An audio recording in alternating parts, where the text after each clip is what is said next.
All right. Hello, YouTube. We'll get started in a second here. Just got to go live on the old Instagram. YouTube, my favorite. How you doing? Fuck that Instagram motherfucker. He was just shit talking you. Don't believe him.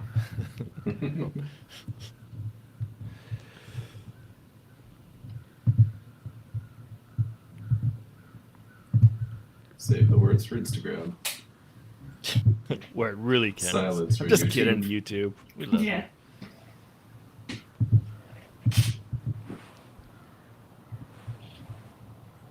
We love our tubers.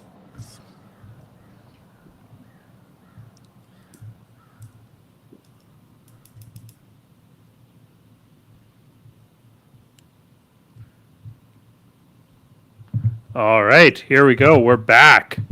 Yeah. Okay, that was a very exciting episode of Real Housewives of New York, the reboot. Before we went live, Michelle was just asking, has a Real Housewives franchise ever done a reboot in the same way that New York has? So the answer is no. Sorry, just a second. Getting some notes about our Instagram here. Oh. What kind of notes? Are people grading us? Am I bad? No, we weren't formatted correctly, and they're asking for a bit of fan service. So if you could unbutton and show a bit of chest there, that'd be great. I knew this was coming, Chris. It's always the same thing. Oh, we're gonna get banned. Okay. That's too bad. Before we get into the this episode of Real Housewives of New York reboot that we got, we were planning on talking about a song, since both Michelle and Alistair are very talented musicians. We exposed them to some other very talented musicians and had them choose between a few songs by some Sorry, I'm Bravo. making some cheese right now. Come on. What? I love cheese, guys. You gotta have that represent. much cheese in your fridge at all times. This represents a small sample. I'm not kidding. Free cheese. No, if you can just stretch this out for another hour, we've got ourselves a podcast. We're doing a mukbang right now. That's what's happening. Yeah. Since we've got two extraordinarily talented musicians on the show, we want to expose them to a variety of Bravo Labs and their talented songs. And we decided that we wanted to talk about "Coffee and Love" by Ashley Darby.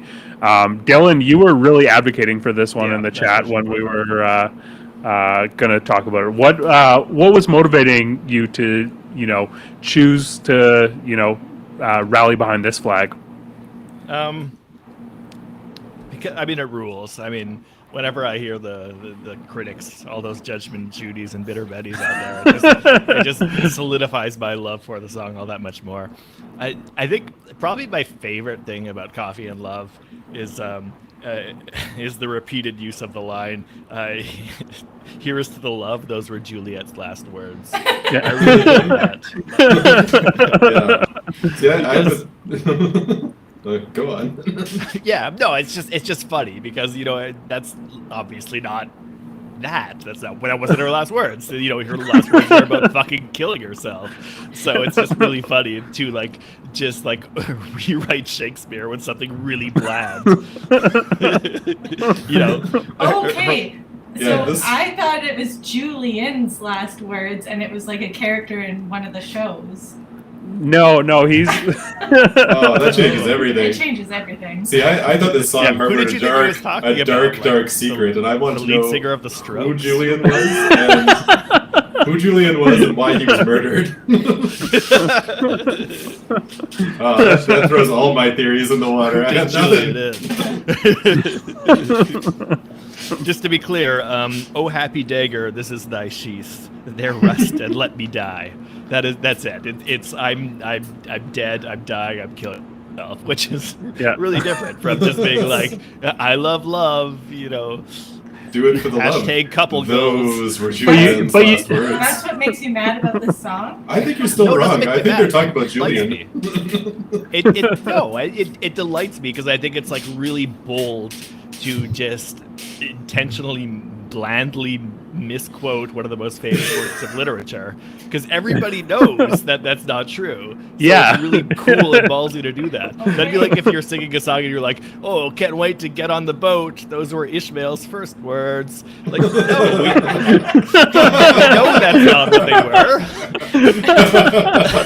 But it's so cool that you thought you could pull that over us. Like, so yeah, big ups to Casanova. He's doing wonders. Yeah, but what else could you rhyme with? If my heart was a computer, baby, you'd be the password, which is like an all-time line. You need something to lead into So that. you're suggesting And that the only rhyme for password, the word is the only rhyme for password. yeah. I mean, And if you need to rewrite Shakespeare to do it, then you gotta. The immortal bird. Casanova. Oh, that's actually really upsetting to me. I thought that this was all about a guy named Julian. I assumed that there was a story there.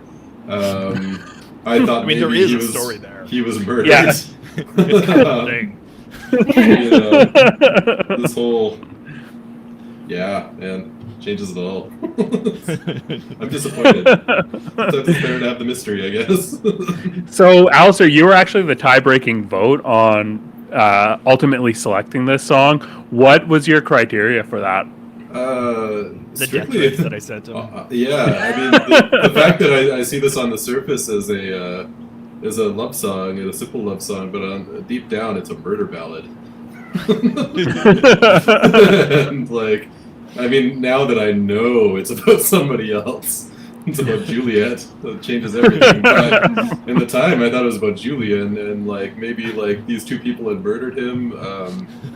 I feel like it's like there's enough lines in there to really pull that out. Like, for one, after talking about Julian's last words, like they reiterate over and over again, like happy to be partners in crime.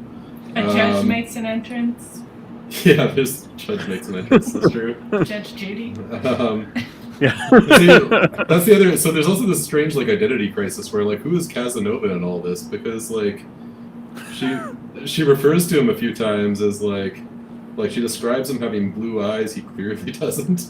Well, wait for the Shyamalan twist there. Alex. Yeah. And then she also refers to somebody named Mickey a little bit. Yeah, oh, Mickey yeah. and Ashley will never stop. I mean, that's. I guess there's very- actually two twins.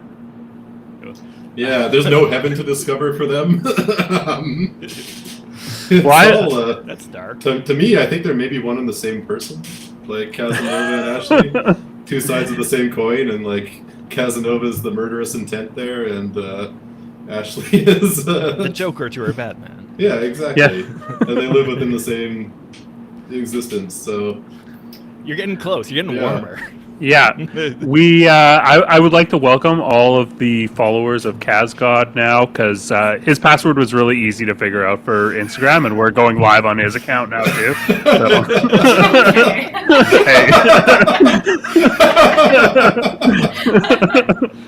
Totally, you're joking because you can. No, I'm totally joking. Totally joking.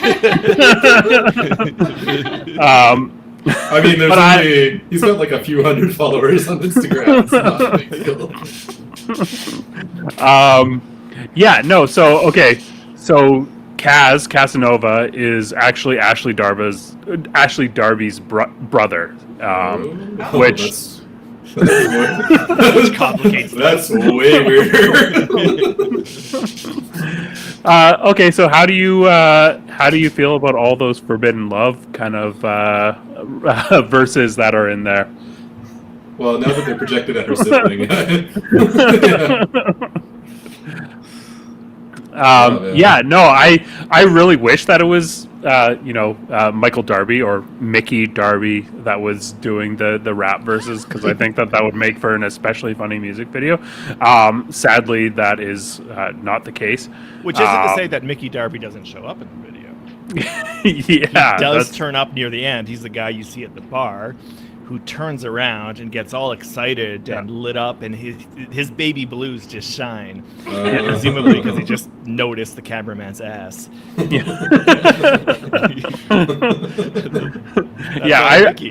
I really love that. Like, Michael Darby is Ashley Darby's husband at this point, and he has been the constant like rumor of all of the speculation surrounding his sexuality, and so to include him in like a couple shots where he's at the bar chatting up a guy and like turns around to realize that his wife is doing this big long elaborate song for him is a really hilarious choice on the part of the director here. And she's doing it with somebody else. her sibling.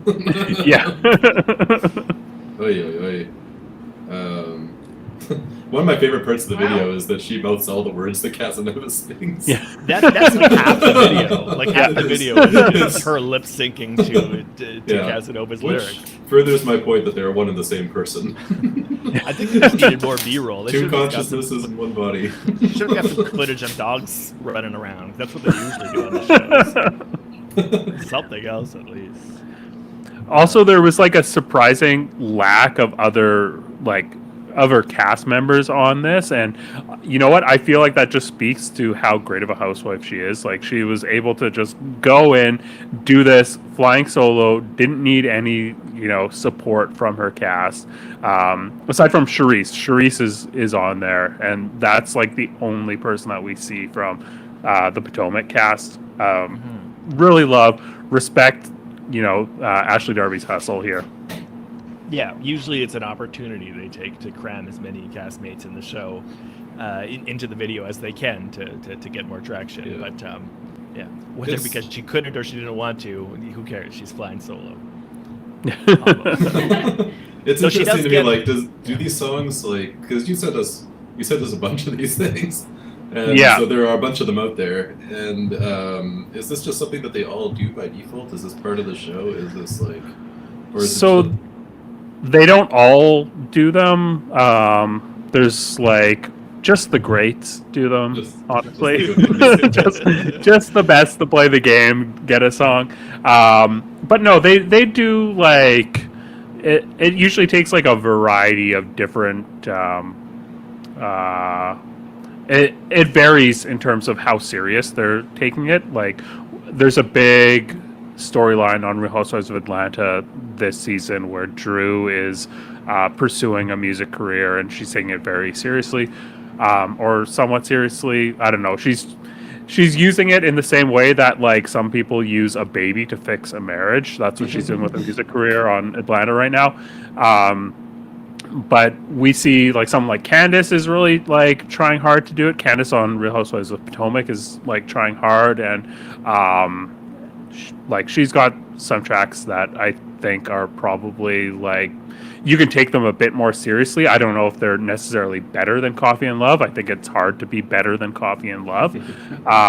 One of the reasons I didn't want to talk about Coffee and Love is because I love the idea about thinking about talking about Coffee and Love, and to actually get my thoughts out there and put it out there, and not have that as oh, one day I'm going to be able to talk about Coffee and Love on a podcast.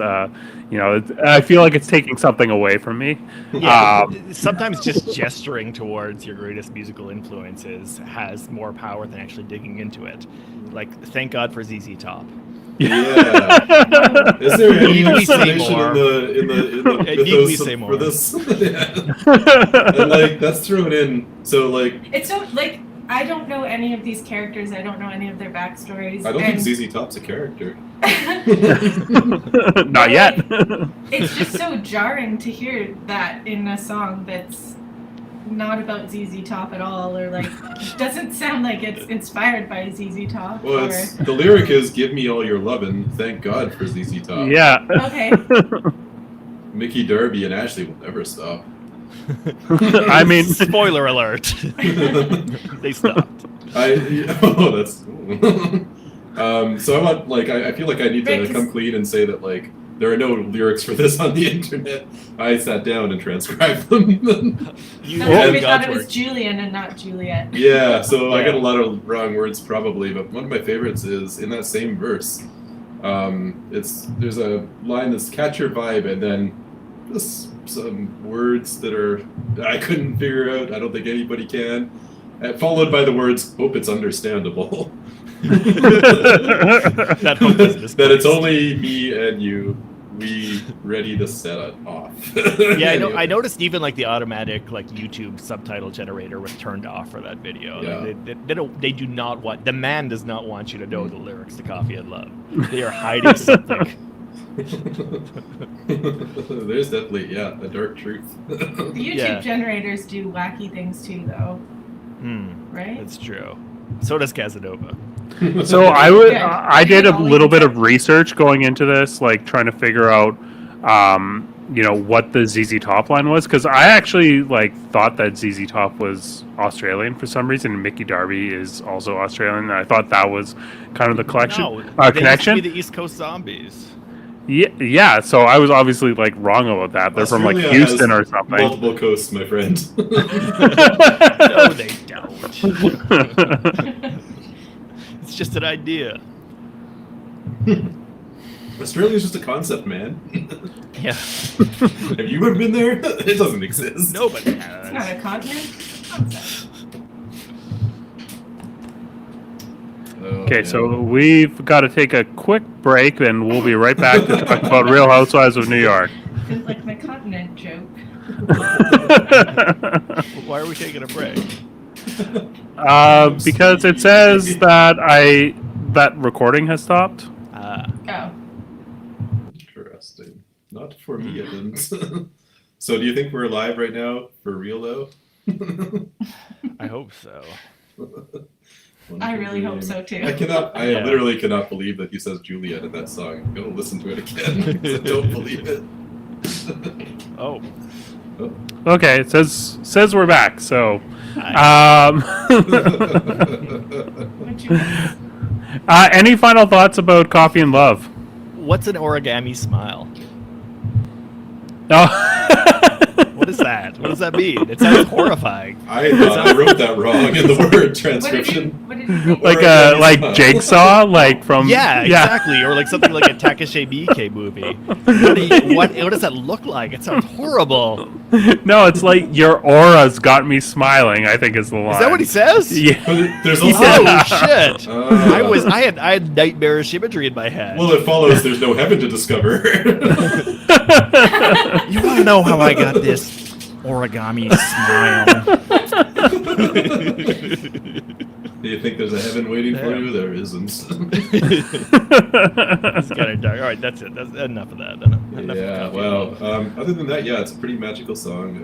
Mhm. Its production is reminiscent of those guys who made that Rebecca Black song famous. Yeah. So I would say that's a common thread through like a lot of housewife songs as well. It's like Just kind trying of to make it work. kind of cheap, kind of like a little bit overproduced to compensate for a lack of like skill. Over and under. Like there's no hook whatsoever in this song. There's no like it's just a thing that goes on forever. There is that there's signature barely element. Yeah, it'd be hard to argue that there's even really a chorus in this song. It would be hard to argue it is a song. Well, yeah, there's a lot of words that get spoken. There is, I don't know, a lot of auto-tune, and not just auto-tune, there's a lot of added vibrato to the auto-tune just to be a little extra something. Yeah. Yeah, it definitely feels like, I guess Casanova is the producer of this, is he not?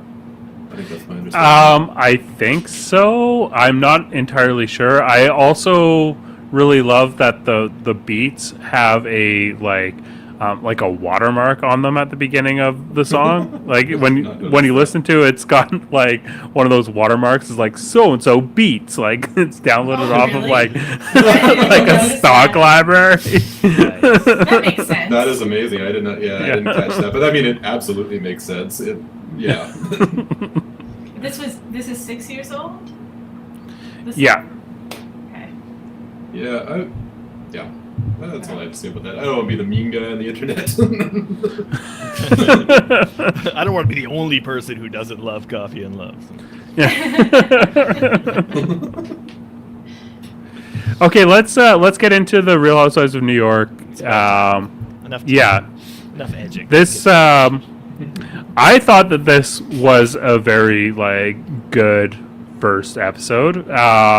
But I want to let's start off with our outsiders. Alice or Michelle, what did you guys think? Well, I mean, I'm watching it for the first time. Like, I've never seen any of these, and I'm watching it for the first time. And I know I have to come and do this afterwards, like talk about it. So I'm just like, you said that with such joy. yeah. So I was just frantically writing down the names of people, and then their hairstyles would change, and they keep cutting to all the different people, and they would say Jenna's house and whatever. Who was the first house even? Was it? Sai's house was the first. Sai's house, yeah. Was the first one. She had those villainous children. Yeah, they have a weird relationship with their children and husbands, but yeah, I guess that's the show. But yeah, I don't know. My impression of it was just I was really frantically trying to figure out. Even halfway through the episode, I was like, "Who is this again? Who's mad about the cheese? Who's mad about the restaurant that was chosen? Who chose the restaurant that was not happy? What was the restaurant? They kept bleeping it out." Yeah, that's the real question. What was at a restaurant? Jesus. My money's on Red Lobster. No, because they said that the Olive Garden would be better because it was What goes hand in hand with an Olive Garden? Yeah. That's true. My favorite line about the restaurant was Bryn's line, which I think was her best line in the show, where she was like, I mean, maybe I'd go there if I had friends in town, like friends from Florida.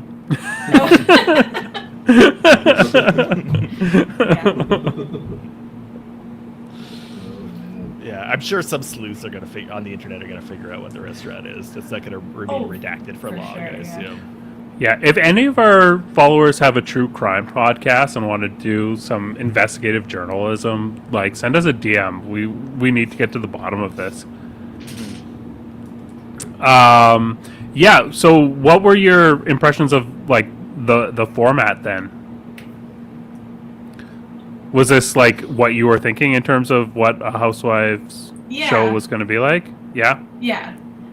Because I guess I feel like I've been over at your house where it's been on in the background or something. I've been over at your house when you've been ignoring my existence and just watching the show and shushing me.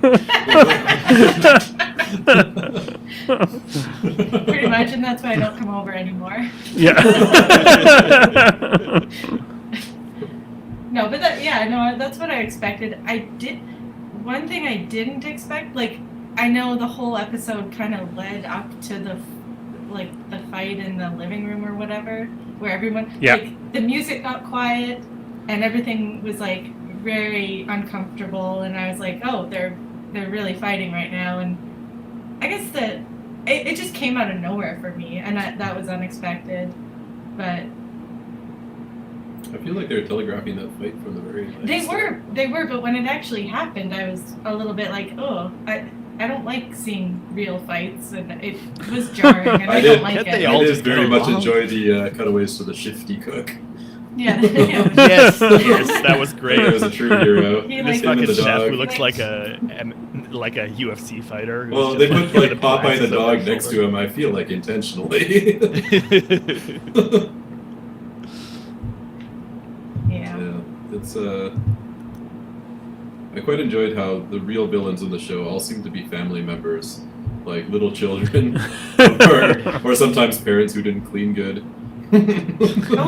Okay, so the only dad. Okay, so who was the one that was like, "I'll make you laugh until you're mad, and then I'll sleep with your dad," or whatever her tagline. That Bryn, yeah. Bryn said that. Okay, so as soon as they introduced Aaron's dad, yeah, Eli, I was like, "Oh my God, look out, Eli! Bryn is gonna go after you. No, because they teased that, right? They teased did that they in, tease in that? the Okay. intro bit. Yeah. They had her say something like that, like showing something that's presumably going to be in a future episode, where she says that around Aaron's dad, Towards who Aaron. looks like Oh, a see, I goon in a missed that. Batman movie. Yeah. I didn't know who any of these people. I took like, my notes are so scrambled here, and I'm like crossing out who I think who was, and like, yeah. So I was very happy that I got like, oh, look out, Eli, but I guess you're on it already. No, Eli scares me. That guy's terrifying. Right? And this is Yeah, just but- me. Yeah, he's definitely a villain. He is definitely a thug, played by the guy who played Ray Romano's brother.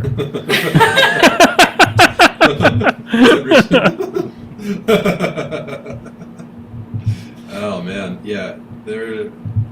It's really hard to believe that any of the periphery characters are real people.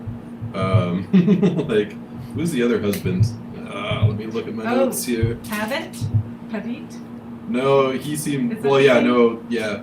He seemed like a made-up person for sure. Are you thinking about Psy's horrific husband who I hate? Yeah, I am. Okay, yeah. I got you, bro. Wait, Yeah. Psy's horrific. That guy was just like, they needed a husband and they had a stagehand and they sent him on in. I Oh, the loathe guy in the that baseball guy. cap in the Yes, bathroom? wearing a baseball hat in his own house, like, which is already just like psychopath behavior. And the fact that he Does that? shows up, he shows up shouting Some- "wifey" is also like horrific conduct.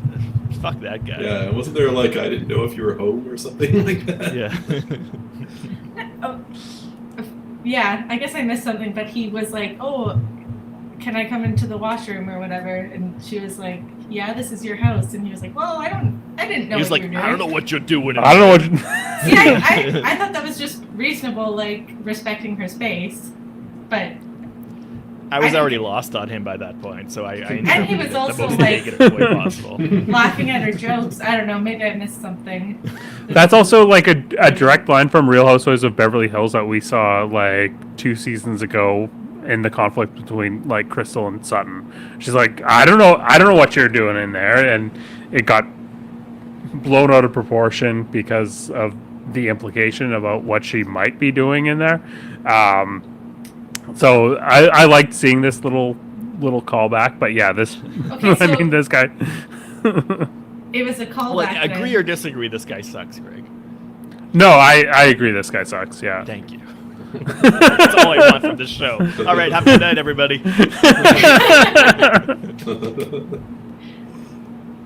But yeah, I thought that this was like, I really appreciated how all these characters were really introduced. I love that we got this like relay race for the introductions where, you know, one person would introduce the next and kind of hand the baton off, and they'd have to introduce the next. I thought that was a really fun way to do it. Who do you guys feel were the real like standouts from this cast? I think Uba is a standout because she's a foot taller than everyone. Yeah, So, yeah. Yeah. You're just not going to lose her in a crowd. No, Jenna's really tall too. Jenna's really tall too, more slouchy though. She has a very distinct posture, which I love, by the way. I love Yeah. her, like her She distinct slinks. silhouette. Yeah, she slinks. Absolutely, that's the word for it. She's a slinker. Classic Jenna. You guys think this is going to come to like a shorts versus talls kind of situation? We can only hope, because that is not something that we have seen before. Well, you haven't seen a full reboot before. Yeah, it's true. I thought Uba was great instantly. I think I gave her tagline like an A for being like very direct, like drag queen kind of confident statement. But hearing her actually say it with her like, you know, East African English Indianish accent was like A+ material as soon as it came out of her mouth. From that like stratosphere or kite where she delivered it. I thought she had great presence. Her apartment was awesome. Her wardrobe was insane and awesome for that reason. So I'm instantly an Uba fan, and I love her line deliveries. Uba eats. It's great stuff. She's doing great up there. But other than I didn't other even than catch that. Other than that, I think the one who comes out as like the most fully formed character is maybe unsurprisingly Jenna. it just like has a personality that seems like completely TV ready. Uh-oh. Whoa, we lost Gregors. I'll hold off till he Keep reappears, I talking. guess. No, I was definitely going to say Jenna. Well, hold on. Hold that thought. Okay. I don't know if we're still on. Are we still up? We lost you for a second. we're back. I keep getting a notification that we're stopping recording, so Okay. we'll see how it goes. All right. Go ahead. Yeah, no, I just to finish the thought, Jenna just comes fully formed. Like I say, she's got that slinky presence. She's got the silhouette. She's got that rapid fire delivery. I love that like fast talking thing. That's what I'm going to a New York themed show to hear some fast talking. She's got like great delivery, a great look.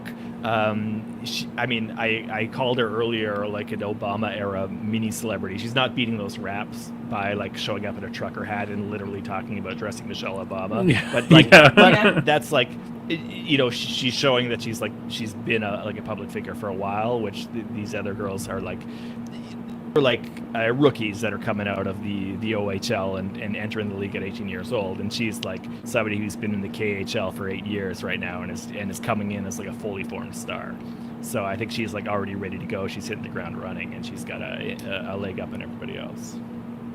Yeah, totally. I got the same thing from Jenna. I was I don't know. I didn't know who she was prior to being introduced on here, and I still haven't done enough research to know what the context is for her stardom. J. Crew, but that's the context. She was the head of J. Crew for years when it was okay. a thing. Yeah. Yeah, she was and on Girls too. She was on Girls for a little while. Oh, okay. Like the HBO show or whatever it was. Yeah, okay. Lena Dunham. Yeah. Yeah, and I just thought she seemed like this was not her first season of being a housewife. Mm-hmm. I actually also thought that Brynn came across very seasoned. I thought that she immediately came in and was the author of her own story, because she was she had some lines about how Sai has the life that she wants, immediately signaling towards her motivations, and about her ovaries flipping over, and just I think she was really telegraphing her motivations and fears, and just giving her her character a lot of color.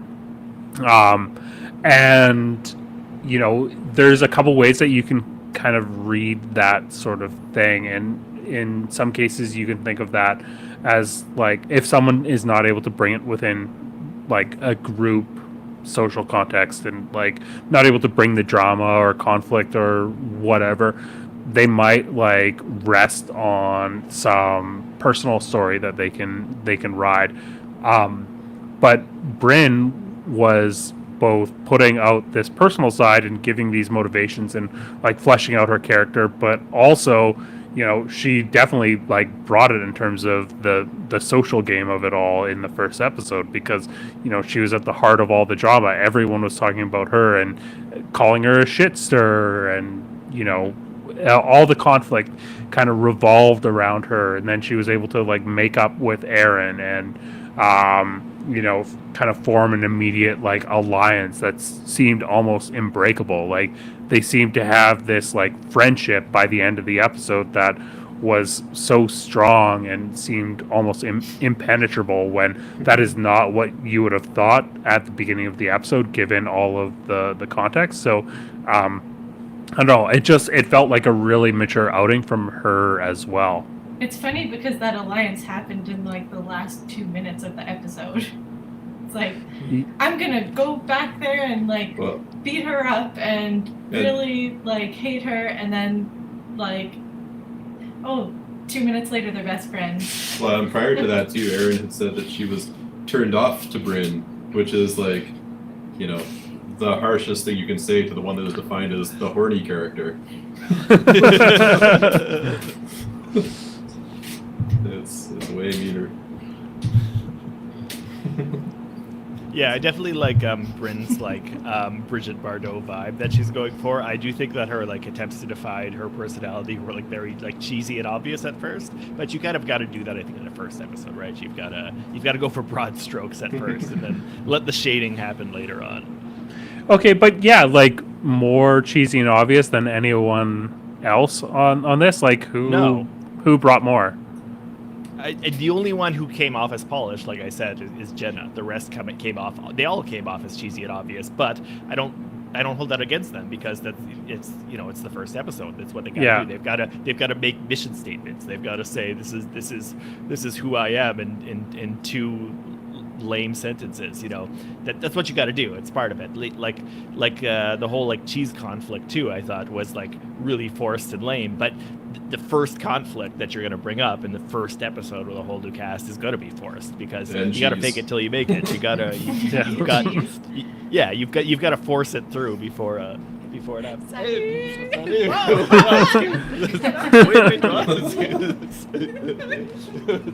Hello. Oh, good to see. I know it was Craig's idea.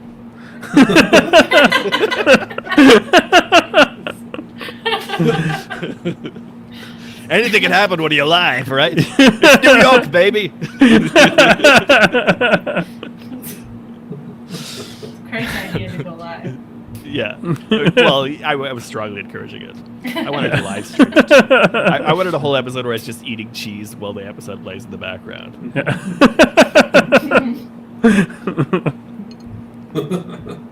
Hey, that's bread. Honestly, you probably should have done that. That I hate a charcuterie board that has like a huge bunch of grapes on it, like you see that happening at Jenna's house. That's like taking up that much real estate. Yeah. And also, what do you eat? Are you even wanting to eat them?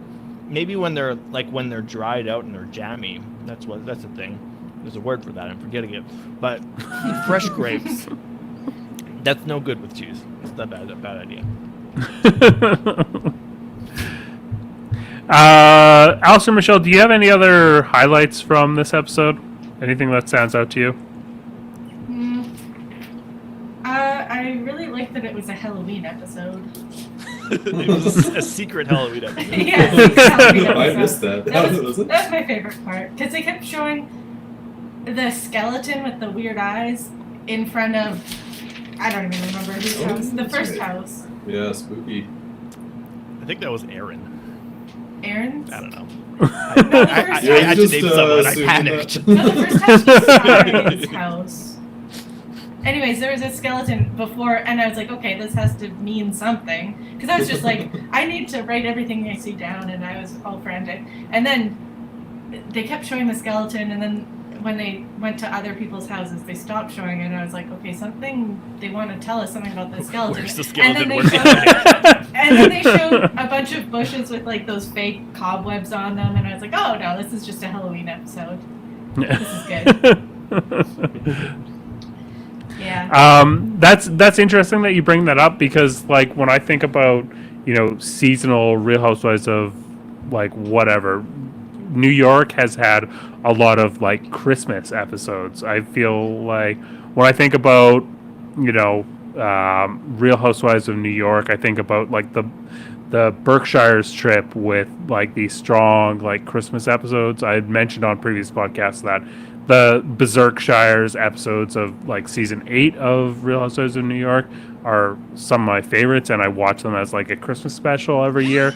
Wow. Like I just like, so to see them kind of pivot and us get now, if Real Housewives of New York is going to start being like the Halloween episodes, I'm interested in that. I'm interested to see what happens. But I'm guessing since this is the beginning of the season, we might see this spread out over Christmas and still get Christmas in New York, which is something that I think myself and a lot of people enjoy seeing. Yeah. It would be special. It is special. Yeah. Christmas special. Yeah. Yeah. There you go. It's the spirit. Dylan, what other highlights do you have? Jessel's line, I knew every little thing about him, referring to her husband, and following it up with, then I fixed it, then I married him. Yeah. Is I both wrote that funny down, too. and creepy. Yeah. Kind of a frightening thing to say, but also funny. That was my favorite moment. Yeah, from her general treatment specifically. of her family was amazing. Yeah, it was entertaining. It was good. I did like Jenna's place, actually. I said I liked Uba's place already. I like Jenna's place, too. This is going to be something that I'm looking forward to, honestly, in the Roni reboot, is having cool flats. Yeah. Because I do really enjoy the like weird liminal spaces you get in some of the shows like Orange County, where they have like these massive big mansions that are like completely sterile and like soulless. Yeah. Terrifying, like you just got lost in a part of the map in a video game and don't know how to get out. So having like these actually like you know, creative spaces with like more limited real estate like you have in New York, with like a younger cast, is something that I think is going to be pretty cool. And Jenna's place was pretty cool, and I do like that we get her shoe closet, which is given almost the same treatment that is given to like Hattori Hanzo's attic in the Kill Bill movies. That was really nice. And the way that they like wrap up the bit with her closet with her you know, the lace and the sequins getting intertwined. You don't mix lace and sequins. Yeah. There was just good use of the spaces, good physical space usage. Yeah, that was a note that I had. I really enjoyed the spaces that we got to see here. I feel like Jenna's was definitely a highlight. I also really liked Uba's as well. You know, yeah, really excited to see. Oh, and Sai's brownstone. Like, one thing that we have talked about a lot of times on this podcast is just like the geography of these shows, and so to see a little bit different geography of New York, I think is really interesting. I really like, you know, that we're getting to see, you know, brownstones in Brooklyn. I'm really looking forward to the new ground that we are going to cover. It's always fun to like, you know, see the fallout of a night at the Regency, but to get like new lore crafted out in New York is at least equally as exciting, probably more so for me. New York, new lore, that's what they say. Yeah, that's exactly what they always say. Yeah, it is very exciting. I'm very thrilled. Yeah, I also found it like moving and inspirational, but that was just the Golf Town commercial.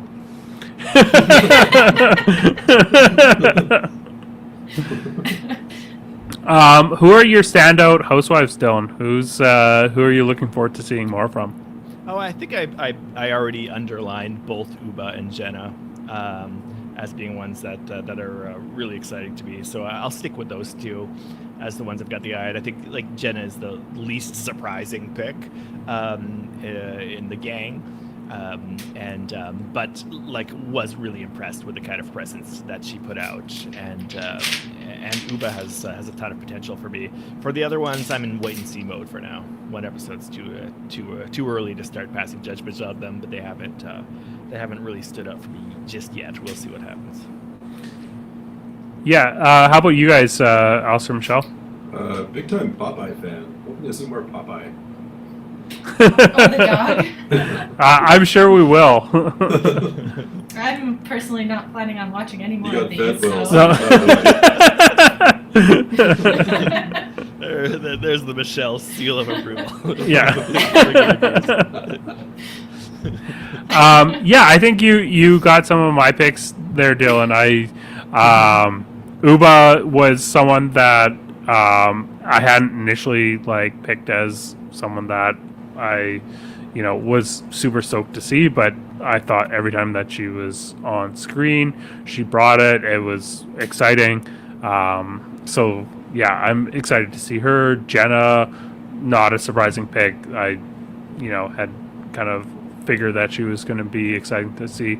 And also, like, I felt validated in, my pick of Bryn being really exciting to watch. I think that she was really fantastic. So Yeah, she does seem eager to say weird shit, which is important. You need somebody who's eager to say weird shit. So I hope that she continues down that path and says ever weirder shit. yeah, I think that there was more to it than that. Like, I agree that she had that, but I feel like she was also like eager to be messy, or just like just messy by nature. Like, I think she was hungry to cause problems, I think, and that's important too. Yeah, and she was identified by people as like being a troublemaker, and so that's good. And I want to contrast her with Erin, who I think also was given a similar treatment in terms of how she was presented, and she was kind of like featured as this person who has problems with people, and like maybe that's because she's a problem, but she just still read as boring to me. I was not like super buying it. She also got the most screen time of anybody by far. Erin? Yeah, big time. And she didn't use it. She didn't have a single line that I remember. So, I mean, we'll see. First episode, I'm not going to pass judgment too quickly, but you're right. She had lots of screen time, and I didn't see her using that screen time. Yeah, I also, like, I don't know, I never expect anyone on these shows to express any sort of introverted tendencies, but like that's something that I identify with, and I liked Jenna being like, oh yeah, small talk is my kryptonite, because something I'm just like not good at. I loved that. I just think that this was a very like mature effort from production in terms of how they presented this episode. I think they were very good about like carving out all of the characters in it, and I think that we got this fight about the cheese, which was like, it was nothing, but it was still engaging. It was like as engaging as something can be for us to not like having no context on these shows. I appreciated how they used this thread to kind of like tie this episode together, and we got like a little bit like of a hint of a more real conflict with regards to the restaurant, like that Erin picked in this like the bleeped out restaurant. I thought that it was like really well tied together, and that we got this friendship being put together at the end.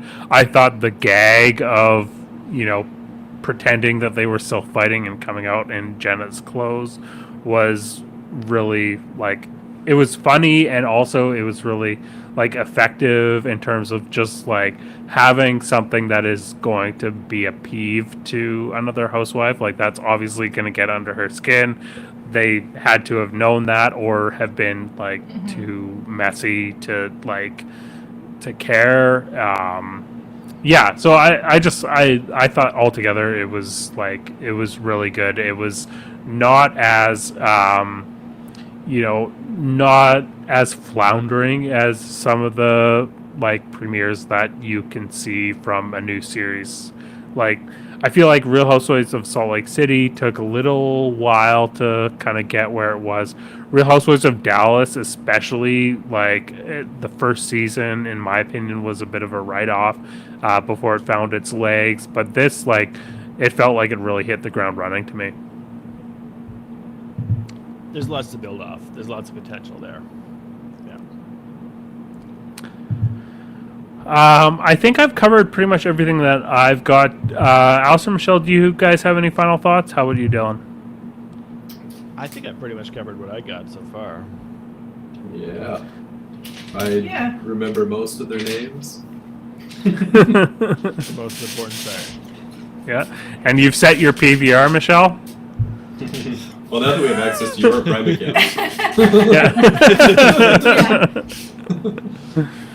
Awesome. Well, thank you guys so much for doing this, and thank you to our viewers for sticking with us through the technical problems. We'll see how this turns out in post-production because it says that we have stopped recording a few times. So hopefully we managed to eke out an episode from this. But it has been a ton of fun. Alistair, do you want to let people know where they can find you? My address, my home address. Yeah, your physical location. My physical location is westing of I don't know. Yeah, I don't know. You can find me on Instagram, Prince Alistair. ALASDAIR. I probably won't talk about this. Michelle. You can find me on Instagram at Michelle Banjo. If that makes sense. Awesome. Dylan, how about yourself? I haven't put anything in there in a while, but you can find me on Substack, as Dylan Fergus had. Thing to announce in the next couple of weeks too, which is why I've been away from the show for a couple of weeks. So stay tuned. Awesome. Looking forward to that. In the meantime, you can find me eating cheese. Disgusting. Get your microscopes. That's been Bravo Outsider for this week. I'm Craig Midwinter. You can find us online at bravooutsider.com. You can find us on Instagram at Bravo Outsider, on Threads at Bravo Outsider, on TikTok at Bravo Outsider, on YouTube at Bravo Outsider. No. Yeah, we are. On Twitter at Bravo_Outsider. Yeah. Until next week, keep on wifing. And as the Hamlet said, hey, I'm wifing here. It's New York, baby. Those were